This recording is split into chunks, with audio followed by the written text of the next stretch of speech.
Magandang hapon sa iyo, Hana, at salamat sa Good iyo. afternoon. So, anong pinaka-sakripisyo bilang OFW ang hindi mo makakalimutan?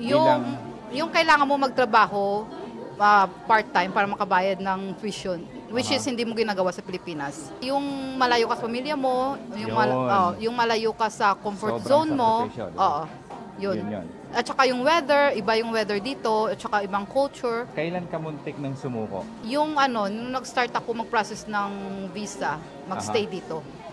Yung first na hindi na-approve yung extension.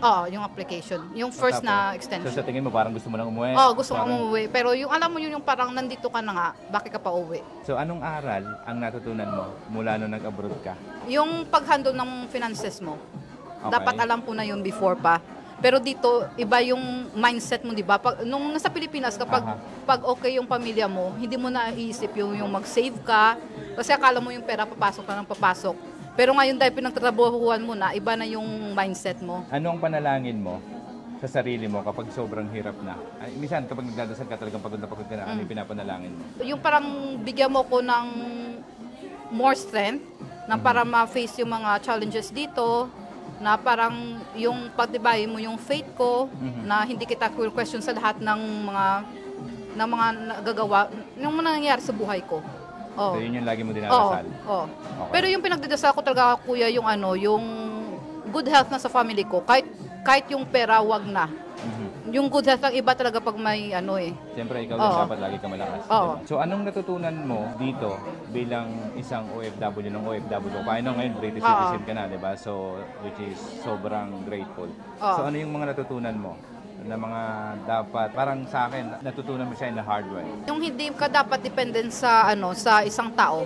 Dapat sarili mo lang yung iisipin mo, at saka huwag kang mag-depend sa isang tao. Like for me, nag-depend ako before sa former partner, sa ex-partner ko. Hindi dapat. Diba? Na hindi dapat. Dapat pala, meron ka pala sa sarili mo lang. Now, kasi iba pa rin pag-partner at saka yung family mo talaga.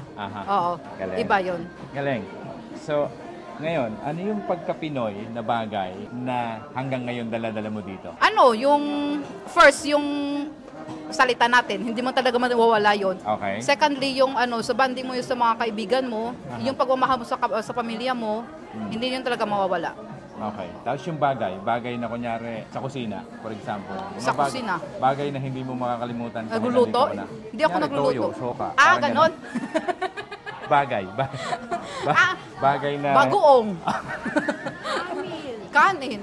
Diba? Dilis. Yan. Ganon. Yan. Tuyo. Punta ka sa Filipino shop, ang dami doon. So ngayon, batiin mo, baka sakaling mapanood ka ng pamilya mo. Hello, Mama, Papa. See you soon. Yan.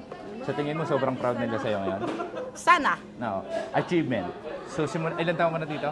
15 years. 15 years ka na rito. So, ano yung mga na-achieve mo na masasabi mong super proud ka talaga? Kasi sobrang hirap nun 15 years ka na dito. Achievement na masasabi mong, kahit papano. Nakuha ko. Sobrang proud ako dito sa bagay na to. May sarili akong kotse, may property ako sa Pilipinas. May sarili akong finances, saka hindi ako nagbibigay kasi sa pamilya ko . Kasi meron naman talaga sila. So, yung nagbibigay ka lang sa kanila pag gusto nila ng regalo, mga ganon. Pero yung monthly, hindi. So, wala. yung 15 years na pinagtrabahuhan mo, ano yung na-achieve mo? Na talagang masasabi mo, ako super pinaghirapan ko yan.